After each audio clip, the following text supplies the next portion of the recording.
আচ্ছা, কাল থেকে একটা কথা বারবার উঠে আসছে, সেটা হচ্ছে টিনু সংসারী নাকি সংসারী নয়।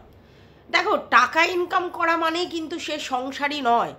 টাকা ইনকাম অনেকেই করে, কিন্তু সেটাকে গুছিয়ে রাখতে পারে না সবাই। কোনো কোনো ক্ষেত্রে হাজব্যান্ড প্রচুর টাকা ইনকাম করে, সেক্ষেত্রে বউ দায়িত্ব নিয়ে সংসারী হয়ে সমস্ত কিছু গুছিয়ে রাখে। আবার কোনো কোনো ক্ষেত্রে বরেরাই নিজেরাই ইনকাম করে, আবার নিজেরাই সমস্ত কিছু কন্ট্রোল করে ঠিকমতো মানে সংসার জীবনে কাজে লাগায়। তো সংসারী আর টাকা ইনকাম করা দুটো এক জিনিস নয়। টাকা অনেকেই ইনকাম করতে পারে, কিন্তু সেটাকে কিভাবে গুছিয়ে মেনটেন করে রাখতে হয় সেটা অনেকেই জানে না। তাই সেই অর্থে যদি দেখতে চাও তাহলে টিনুকে সংসারী বলা যায় না। হ্যাঁ, অ্যাবভ টাকাও ইনকাম করেছে, কিন্তু সেটাকে ঠিকমতো ইউটিলাইজও করেনি। ঠিক আছে। আচ্ছা, এইবার খোকার বাড়িতে যখন ওর যে জমানো টাকা সেগুলো দিয়েছিল, সেখানে একটা মানে ওয়াইফ হিসেবে ওর কর্তব্য করেছিল, এবং অবশ্যই সেখানে থাকবে বলেই দিয়েছিল। এরকম নয় সে ভেবেছিল যে সেই বাড়ি থেকে সে চলে যাবে, এরকম কিছুই ভাবেনি। কারণ ও হঠকারী ডিসিশন নিয়েই এই ফোকলার সঙ্গে রিলেশনটা করেছিল। সেখানে পারিপার্শ্বিক অবস্থা, পরিস্থিতি সমস্ত কিছুই দায়ী। হ্যাঁ, ওর একটা বেসিক নিড ছিল, এটা সত্যি, কিন্তু সেই নিডটার জন্যে তার সঙ্গে পারিপার্শ্বিক অবস্থান এমন একটা জগাখিচুড়ি হয়েছিল যে সেখান থেকে ও সে রাষ্ট্রিক ডিসিশন নিয়ে বেরিয়ে গিয়েছিল। আর তারপরে তো তোমরা সবাই জানো যে কি হয়েছে। সমস্তটাই ওর একটার পর একটা ভুল স্টেপ হয়েছে। মানুষের জীবনে কোনো একটা জায়গায় যদি কোনো একটা ভুল হয়, সেই ভুলটা যদি শোধরানো না হয়, তাহলে একটার পর একটা তারপরে ভুলে ভরা পৃথিবী হতে থাকে। সেটাই টিনুর সঙ্গে হয়েছিল। এইবার যখন ফোকলার সঙ্গে ও থাকতে শুরু করলো, যখন তাদেরকে এটা আশ্বস্ত দিল তাদের ফ্যামিলির লোক যে উপরের ঘর তোমরা করে নিয়ে নিজেদের মতো করে থাকতে পারো, তখন স্বাভাবিকভাবেই, যেহেতু আমাদের খোকার বাড়িটা এত সুন্দর করে করা, সেহেতু টিনুর এই ব্যাপারটা থাকেই যে খোকাকে বিট করব, এই ব্যাপারটা থাকবে মাথার মধ্যে। এবং সেই জায়গা থেকে সে কি করলো, এই ফোকলার বাড়িটাই তখন ভালো করে সুন্দর করে সাজানোর চেষ্টা করলো, এবং কম্পিটিশান দেওয়ার চেষ্টা করলো যে ভাই ঠিক আছে, এখানে আমি সুন্দর করে বাড়িটা করে দেখাবো। কিন্তু সেটা হচ্ছে যে ও অপাত্রে জল ঢেলেছে, সেটা তো বোঝেনি, তাই না? ওর এই বিবেক বোধটাই কাজ করেনি যে ভাই আমি কাকে দেখাতে গিয়ে কার ওখানে টাকা ইনভেস্ট করছি, যেখান থেকে তো আমি মানে কোনোদিনই টাকাটা তুলে নিয়ে যাব না, তাই না? কারণ কি, ও এটা তো ভাবেনি। ও ভেবেছিল ও এবার ফোকলার সঙ্গেই রীতিমতো থাকতে শুরু করবে, কিন্তু পরবর্তীকালে থাকতে থাকতে থাকতে থাকতে সে বুঝেছে যে না, ফোকলার সঙ্গে সে অন্তত থাকতে পারবে না। কারণ মানসিক জায়গা থেকে একটা বিশাল বড় দুজনের মধ্যে কন্ট্রাডিকশান লাগলো। ঠিক আছে, তখন ও ফোকলাকে ছাড়ার কথা ভাবলো। এবার ফোকলাকে ছাড়বে মানেই তার তো জিনিসপত্রগুলো তুলে নিয়ে আসতে পারবে না, কারণ ফোকলা যে যে জিনিসগুলো মানে ফোকলার পিছনে যা ইনভেস্ট করেছে সেগুলো কি করে তুলবে। বা বাড়ির ভিতরে যদি কোনো ইনভেস্ট করে সেটাও তুলতে পারবে না, আর টাকা পয়সা যেগুলো নিয়েছে সেগুলো ওরমভাবে নিয়ে আসতে পারছে না।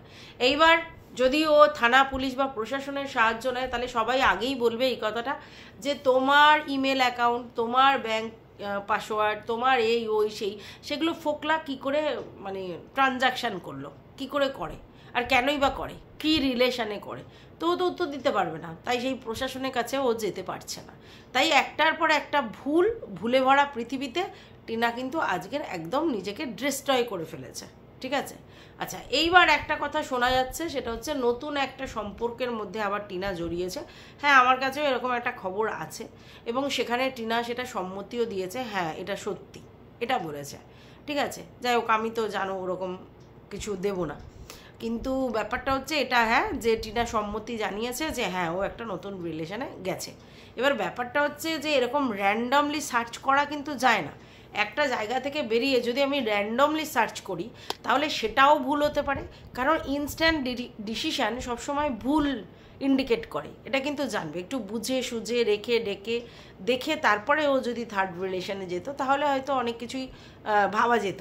কিন্তু ও যেটা করেছে, এটা তো একেবারে রাস্ট্রিক ডিসিশন আবার নিয়েছে। মানে ফোকলার সঙ্গে থাকতে থাকতে ও আবার একটা অন্য কাউকে চয়েস করেছে, এবং ভাবছে যে এর সঙ্গে রিলেশনটা কন্টিনিউ করবে। না, আমি কখনোই ফোকলাকে সাপোর্ট করি না, এটা তোমরা প্রথম থেকেই জানো। তাই ফোকলার সঙ্গে রিলেশনটা ব্রেক করেছে, এটা ভালো হয়েছে। আর কিছু সামান্য টাকা পয়সা বা কিছু ইনভেস্ট করেছে বলে সারা জীবন তার সঙ্গেই থাকতে হবে, যেখানে তার মানসিক শান্তি নেই, প্লাস সেখানে ফোকলা ওকে দুয়েই খাওয়ার চেষ্টা করছে। এবং সত্যি কথা বলতে সারা জীবন ধরে ফোকলার রেসপন্সিবিলিটি ওকে ঘাড়ে নিয়ে বইতে হবে যদি ফোকলার সঙ্গে থাকে। তো সেই রিলেশন থেকে ব্রেক করে আসাটা সবসময় উচিত কাজ আমার মনে হয়। কিন্তু তারপরেও আবার একটা নতুন রিলেশন, এবং সেখানে শুনছি সেই ছেলেটির একটা বিবাহিত সম্পর্ক আছে, এখনও ডিভোর্স হয়নি, যেটা টিনুরও তাই, টিনুরও তো বিবাহিত সম্পর্ক আছে, ডিভোর্স হয়নি। তো এই রিলেশনটা কীরকম রিলেশন? এই রিলেশনটা কি শুধুই ওই গল্প করা এই হ্যান ত্যান এর মধ্যে আবদ্ধ, নাকি এর সঙ্গেও আবার থাকার কথা চিন্তা ভাবনা করেছে? এটা আমরা কিন্তু জানি না। যদি প্রেম বিষয়ক কোনো সম্পর্ক থাকে তাহলেও সেটা ঠিক আছে, মানা যেতে পারে যে হ্যাঁ ঠিক আছে 2 বছর 1 বছর তার সঙ্গে মিশলো, বুঝলো, তারপরে একটা ডিসিশান নিল, ঠিক আছে। কিন্তু এত স্পন্টেনিয়াস রিলেশন ব্রেক করে সেখান থেকে বেরিয়ে এসে আবার নতুন রিলেশনে ঢোকা, এটা কিন্তু অ্যাকচুয়ালি ওর নিজের ক্ষতি করছে। কিছু বুঝছে না, জানছে না, একটার পর একটা রিলেশন ব্রেক করছে আর ঢুকছে, ব্রেক করছে আর ঢুকছে। দেখো, প্রথম জীবনে যেটা করেছে, যেটা খোকা ওর সঙ্গে অনেক কিছুই করেছে, যেটা হয়তো ওর মনোপ্রুত ছিল না, তবে আমার মনে হয় এখনও পর্যন্ত খোকা অনেক কিছু জায়গা থেকেই ঠিক ডিসিশন হয়তো নিয়েছিল। যাই হোক, আমি খোকার সাপাই গাইছি না, কিন্তু যা এখন দেখছি টিনুর পরিস্থিতি, তো সেখান থেকে আমার এটা মনে হচ্ছে। কিন্তু ফোকলা ওয়ারেস্ট একটা মানে কি বলবো ছেলে, যেখানে মানে টিনু একেবারে মুরগি হয়েছে, ওকে লোভ দেখানো হয়েছে, ও লোভে পড়েছে। এবং সবথেকে বড় কথা, মানে লোভ মানে কি পয়সা কড়ির লোভ, এটা কিন্তু নয়। ও ভেবেছিল আমি একটা সুস্থ রিলেশনে যাব, যেখানে আমাকে ব্লগিং ফ্লগিং করতে হবে না, আমাকে যেরকম টিপিক্যাল হাউস ওয়াইফরা থাকে সেরকম থাকবো, মানে হোম মেকারদের মতো, আর হচ্ছে আমি ব্লগিং ফ্লগিং কিছু করব না। আর সবথেকে বড় কথা, আমার রেসপন্সিবিলিটি সবটাই ফোকলা নেবে, এবং ফোকলার সঙ্গে আমি একটা বিবাহিত সম্পর্ক লিড করব। কিন্তু দুর্ভাগ্যের বিষয় সেটা কিন্তু হয়নি, এবং ফোকলা ওর উপর ডিপেন্ড করেই চলছিল, এটা কিন্তু টিনু বুঝতে পেরেছে। এবং সেই জন্য টিনুর কিন্তু ওখান থেকে বেরিয়ে আসাটা খুব জরুরি ছিল, এবং সেটাও এসেছে, সেটা নিয়ে কারোর কিচ্ছু বলার নেই। না ফোকলার সঙ্গে ওর রিলেশনটা ব্রেক করেছে বলে কিছু বলার আছে, কারণ সেটা তো একটা অবৈধ রিলেশন। আর সেখানে যে এই বিয়ে ফিয়ে হেনাতানাগুলো করেছে, এটা তো মানে একেবারে ভুল ডিসিশন, এবং সেটা ক্রাইমও করে ফেলেছে। তো সেখান থেকেও বেরিয়ে এসেছে, ভালো করেছে। কিন্তু এখন যে থার্ড যে রিলেশনটাই গেল, এটাই একদম হটকারী ডিসিশন নিয়ে নিল। মানে ও কি চাইছে নিজের লাইফটাকে পুরো স্পয়েল করে ড্রেসটাই করে দেবে? আমি জানি না, মানে ও কি ওর মাথার মধ্যে চলছে আমি বুঝতে পারছি না। তো চলো, welcome back to my channel. আশা করছি তোমরা সবাই খুব ভালো আছো, আর আমি ভালো নেই, কারণ আমার শরীরটা খুবই খারাপ। সর্দি গরমিতে হ্যাচোক, এই মাথা ব্যথা, গা পিঠ ব্যথা, ঠান্ডা লাগা, আবার এদিকে গরম বাইরে, সব মিলিয়ে ওভারঅল আমি ভালো নেই, সুস্থ নেই। তার জন্য ভিডিও করার এনার্জি পাচ্ছি না, কোনো কাজ করারই এনার্জি পাচ্ছি না। শরীর সুস্থ না থাকলে কি কিছু ভালো লাগে? ভালো লাগে না। কিন্তু যা হচ্ছে পরিস্থিতি দেখে আমি কিন্তু মানসিকভাবেও খুব একটা ভালো জায়গায় থাকতে পারছি না, কারণ চোখের সামনে দেখছি যে টিনু নিজের অধঃপতন নিজেই করছে। অনেকেই বলছো এবার নিজের মতো করে বিজনেস করো, নিজের মতো করে ব্লগিং করো, হ্যানা করো ত্যানা করো, কিন্তু তোমরা তো এটা খুব ভালো করেই বুঝতে পারছো যে টিনু কিন্তু ওই লেভেলের পরিশ্রম করার মেয়ে নয়। পরিশ্রম কি জিনিস ওর কাছে ওরকম ব্যাপার নেই, না সেই লেভেলে পরিশ্রম করতেও ইন্টারেস্টেড নেই। ঠেকায় পড়ে যেটুকুনি করতে হয় সেটুকুনি করছে, আর ও ভাবছে এইভাবে লাইফটা চলবে, মানে হটকারী ডিসিশান নেবো, দুমদাম করে ঘুরবো, বেড়াবো, থাকবো, খাবো, এন্টারটেন করব, মানসিক এইভাবে কথা বলে নিজের জীবনটা ঠিক করবো, এরকমভাবে হয় না। সব জায়গায় পরিশ্রম আছে। আর ও তো দেখতে পাচ্ছ না, তো ব্লগিংয়ে সেইভাবে এফোর্ট দেওয়ার চেষ্টা করছে, আর না তো কোনো বিজনেসও এখন করতে পারছে না। অবশ্যই সেটা ফিনান্সিয়াল কারণেও বলছে, ঠিক আছে, কিন্তু ফিনান্সিয়াল কারণ ছাড়াও অন্য কারণ থাকতে পারে। তার কারণ হচ্ছে একা ওর পক্ষে বিজনেস হ্যান্ডেল করা একটু টাফ হয়ে যাচ্ছে। তো যাই হোক, যেটা বলছিলাম সেটা হচ্ছে, তোমরা দেখলে ফ্ল্যাট থেকে সমস্ত মাল গুছিয়ে টুছিয়ে ওর বাড়িতে নিয়ে আসছে। এই যে হটকারী ডিসিশান, দুম করে একটা ফ্ল্যাট ভাড়া নেওয়া, তারপরে সেখানে ফালতু ফ্রিজ থেকে আরাম করে সমস্ত কিছু জিনিসপত্র সাজানো গোছানো, আবার 2 দিন পর সেই ফ্ল্যাট থেকে বেরিয়ে আসা, এটাকে কি বলে? এগুলো হটকারী ডিসিশান নয়? একটা তো কিছু নিজে ভাবনা চিন্তা করে তারপরে এগুলো করা উচিত। সেগুলো না করে দুমদাম করে কত পয়সা ফালতু ওয়েস্টেজ করছে। সেই জায়গায় সবাই ওকে বলেছিল যে একটা জায়গা কিনে বাড়ি করো বা একটা ফ্ল্যাট কেনার ব্যবস্থা করো, সেগুলো কিচ্ছু না করে ও দেন একটা করে ফ্ল্যাট ভাড়া নিচ্ছে, আর সেখানে ডেকর করছে, বাড়ির ভিতরে ঘর ফর সাজাচ্ছে, অমুক করছে, সেই ফালতু ওয়েস্টেজ করছে, তারপরে সেগুলো বাক্স প্যাটরা করে বন্দি করে নিয়ে আসছে। তো এটাকে কি বলে? এটাকে কি কোনোভাবেই সংসারী বলে? না, এটাকে সংসারী বলে না। সংসারী মানে কি? তাকে বুঝে চলতে হবে যে আমার এখন ঠিক কোনটা কতটা প্রয়োজন। তার বাইরে গিয়ে ফালতু ওয়েস্টেজ করাকে সংসারী বলে না। সে ইনকাম করছে মানেই সে সংসারী, সেটা কিন্তু নয়। তাই টিনা আদতপক্ষে সংসারী, এই কথাটা একদমই না, একদম নয়। এবং সেটা কিন্তু ওর ফ্যামিলি থেকেই হয়েছে, কারণ ওদের ফ্যামিলিটাও কেমন একটা জানো, মানে সেখানেও তোমরা সেই লেভেলে সংসারী মনোভাবাপন্ন দেখবে না। হ্যাঁ, রান্না করতে হয়, থাকতে হয়, খেতে হয়, ঘুমোতে হয়, ঘর গুছোতে হয়, সেগুলো করে, বাদবাকি কিন্তু সংসারের যে একটা লক্ষ্মীশ্রী সেটা কিন্তু ওই ওর মায়ের বাড়ির ফ্যামিলিতে দেখতে পাও না, তাই না? আমি জানি না এরা কীরকমভাবে চলছে আর কি ভাবছে, বা মেয়েকে কিভাবে ওরা নিয়ে ম্যানেজ করতে চাইছে আমি জানি না। আর এই ফর্ক যার কিনা একটা রিলেশন আছে, মানে বিবাহিত সম্পর্ক আছে, এবং সেখানে সম্পর্কটা নষ্ট হয়েছে। এবার টিনার মানে কারণে না টিনার আগে আমি সেটা জানি না, তো সেই জায়গা থেকে সে তো নিজেকে ক্লিয়ার করেনি, আর টিনাও এদিকে ক্লিয়ার করেনি। তাহলে সেই মুহূর্তে এদের মধ্যে রিলেশন বন্ধুত্বপূর্ণ সম্পর্ক রাখতে পারে, এমনি রিলেশন রাখতে পারে, কিন্তু অন্য কোনো রিলেশনে তো যেতে পারবে না, মানে কোনো লিগাল রিলেশনে তো যেতে পারবে না, দুজনে কেউ না। হয়তো আমার মনে হচ্ছে এখন টিনা ডেসপারেটলি ডিভোর্সটা এই জন্যই চাইছিল, এই ফর্কর সঙ্গে থাকবে বলেই চাইছিল, যে ওর যা হয়েছে হয়েছে, সমস্ত থেকে বেরিয়ে যেতে চায়, এবং এই ফর্কর সাথে ও একটা লিগাল রিলেশনে থাকবে, এটাই ভেবেছিল। ওর জন্যই মনে হয় বলেছিল যে মানে এমনি এমনি ডিভোর্স দিয়ে দাও, মানে আমার কিছু চাই না, নো ডিপেন্ডিং, জাস্ট মিউচুয়াল আন্ডারস্ট্যান্ডিংয়ে ডিভোর্সটা দিয়ে দাও, আমার মনে হচ্ছে এখন এই জন্যে। যাই হোক, ফোকলা অনেক আগেই বুঝতে পেরেছে যে ফোকলার অস্তিত্ব ওর লাইফে আর নেই, কারণ সেটা টিনুই ওকে জানিয়েছে যে না, তোমার প্রতি আমার আর কোনো ফিলিংস নেই, এবং মানে আমি আর তোমার সঙ্গে কন্টিনিউ করতে পারবো না। এটা একেবারে রাইট ডিসিশন, এটা একেবারে রাইট ডিসিশন, কারণ ফোকলার মতো ছেলেরা ওই জোকের মতো বসে থাকে এবং সেখান থেকে শোষণ করে। তো সেই জায়গা থেকে টিনু বেরিয়ে এসেছে, খুবই ভালো ডিসিশান নিয়েছে, এইখানে আমার কিছুই বলার নেই। কিন্তু বাদবাকি যে আবার নতুন করে একটা লাইফে দুম করে ঢুকে পড়া, এটা আবার একটা ভুল ডিসিশান, আবার ভুল। এত তাড়াহুড়ো করলে তো জীবনে খুব মুশকিল। এত কিসের তাড়াহুড়ো, এত কিসের আর্জ, এত কেন? মানে যেখানে ওর এখন উচিত কি, যে ওর টোটাল কেরিয়ারের দিকে ফোকাসড করা। ছেলের ব্যাপারটা ও আর নিতে চায় বলে আমার মনে হয় না। অর্থাৎ যারা যারা ভাবছিলে যে ছেলেকে আনবে, ছেলে করবে না, সেটা করবে না। আর যার যেখানে আছে ছেলে আছে, ভালো আছে, ঠিক আছে। অর্থাৎ টিনার নিজের কোনো স্টেবিলিটি নেই, ও ছেলে নিয়ে কি করবে, ছেলেটাকে নিয়ে ও কি করবে, আর ও নিতে চায় বলে আমার মনেও হয় না এই মুহূর্তে আর, ঠিক আছে। যা হয়ে গেছে হয়ে গেছে, কিন্তু এখন আর ও নিতে চায় বলে মনে হয় না। অর্থাৎ মাতৃত্বের লড়াই যেটা ছিল সেটা আর নেই, ঠিক আছে। কিন্তু কথা হচ্ছে যে ফোকলার থেকে বেরিয়ে এসেছে, সেটাও ওয়েল অ্যান্ড গুড করেছে, কিন্তু তারপরে ভবিষ্যৎ ওর সিকিউরিটি কিচ্ছু নেই, না বিজনেসের সেট আপ সেরকম আছে, না তো ব্লগিং সেই জায়গায় আছে, শুধু প্রমোশনাল শ্যুটগুলো আছে, যেগুলোতে আমরা শুনলাম প্রমোশনাল শ্যুট ভিডিওগুলোর টাকা কিন্তু ইনস্ট্যান্ট পায় না, অনেক দিন পর পর পায়। তাহলে সেক্ষেত্রে ওকে তো ব্লগিংটা ঠিকমতো করতে হবে, আর ওর ব্যবসাটাও চালাতে হবে, সেটাও চালাচ্ছে না। হ্যাঁ, ব্যবসা চালাচ্ছে না, বলছে পয়সা নেই, প্রায় 25-30 হাজার টাকা অ্যামাউন্ট নিয়ে ও মানে মালগস্ত করতে যেত, তো সেই টাকা না থাকলে সে ব্যবসা করতে পারছে না। যদিও মালগস্ত করতে পারলেই যে ও ব্যবসা করতে পারবে এরকমও কিছু নেই, কারণ একা একা যে খাটার মানসিকতা সেই লেভেলে ওর নেই, সেই লেভেলের পরিশ্রমের মানসিকতা ওর নেই। তাহলে সেই জায়গা থেকে কি বলবে? তো যে নিজের পায়ে দাঁড়ানোর জায়গাটাই নেই, যার স্টেবল জায়গাটা নিয়ে নেই, যে কোনো কিছুই তার ভবিষ্যতের সিকিউরিটি করছে না, অথচ দুমদুম করে শুধু এর সঙ্গে তার সঙ্গে তার সঙ্গে ঘুরে বেড়াবে এই পরিকল্পনা রেখেছে, তাহলে তার জীবনটা তো সে নিজেই স্পয়েল করছে।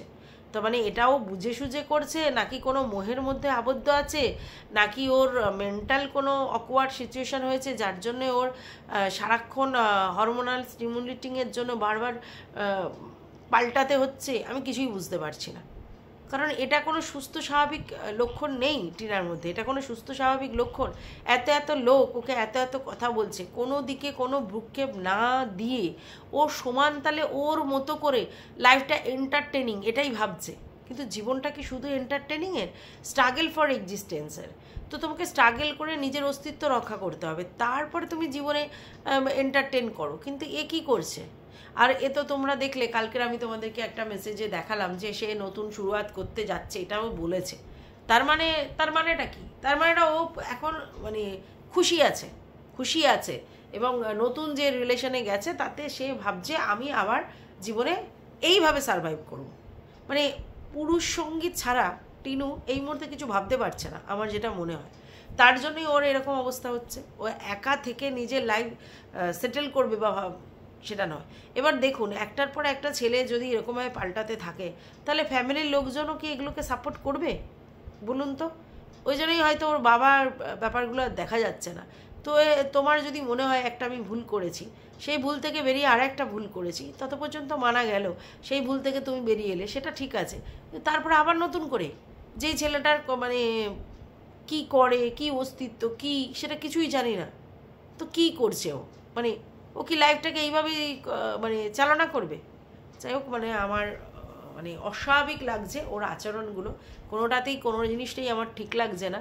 আর সত্যি কথা বলতে আমি মনে করি না যে ও একটা সংসারী মেয়ে, ও শুধু উড়ে উড়ে বেড়াবে এ ডাল থেকে ও ডাল থেকে, এটাই ওর ধারণা, ও এভাবেই চলবে, ঠিক করেছে। আমি জানি না যারা ওর প্রতি ফিলিংস রেখেছেন, তো সেই জায়গা থেকে আপনারা কতটা আর হার্ট হবেন, কারণ ও যেভাবে চলছে এভাবে কোনো সুস্থ স্বাভাবিক জীবন কাটে না, এইভাবে চলে না। মানে সেই বড় লোকেদের, মানে ধনী লোকেদের মেয়েরা যেমনি তাদের কোনো চিন্তা ভাবনা নেই, কোনো মানে কি বলবো,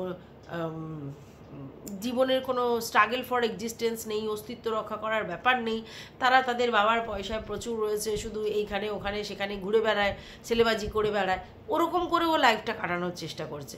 তা তো নয়, ওর তো পরিস্থিতি, পয়সার ব্যাপারটা ওর কাছে প্রচণ্ড বেশি গুরুত্বপূর্ণ, এটা কিন্তু স্বাভাবিক, কারণ ও জানে যে পয়সা ছাড়া ওর ভ্যালু নেই।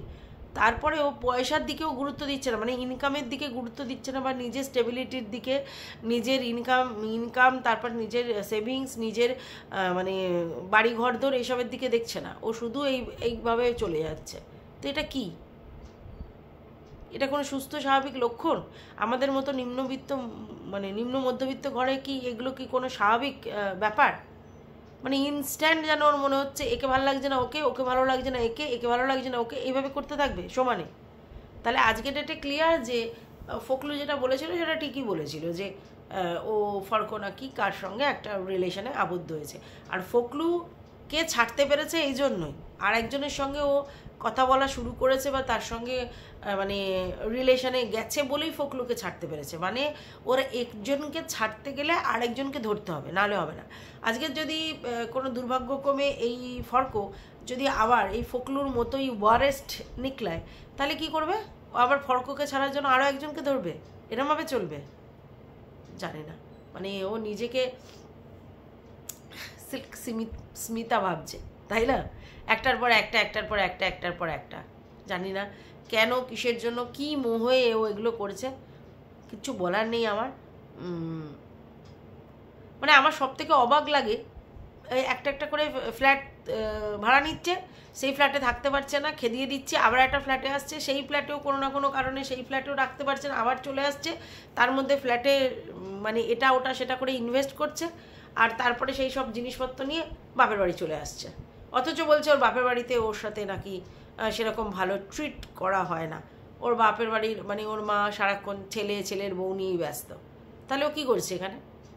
এবার অধিকার তো ওর বাপের বাড়িতে ডেফিনেটলি আছে, অতএব ওখানেও থাকতেই পারে, কিন্তু অধিকার আছে বলে আমি ওখানে থাকবো আর বেলেল্লাপনা করবো, এটা নিশ্চয়ই বাপের বাড়ির লোকেরা মেনে নেবে না।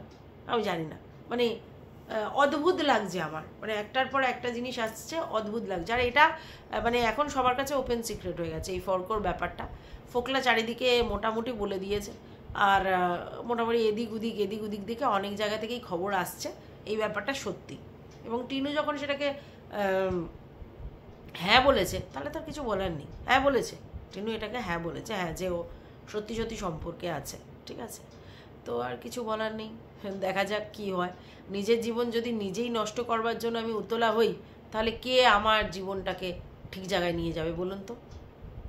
যাই হোক, কিছু বলার নেই, এই ভিডিওটা এই পর্যন্ত। তোমাদের যদি কিছু বলার থাকে অবশ্যই কমেন্ট বক্সে জানাবে, ভালো লাগলে ভিডিওটা লাইক করবে, পাশে থাকবে সাবস্ক্রাইব করে, অল নোটিফিকেশান অন করে বেল বাটনটা অতি অবশ্যই বাজিয়ে দেবে। টাটা।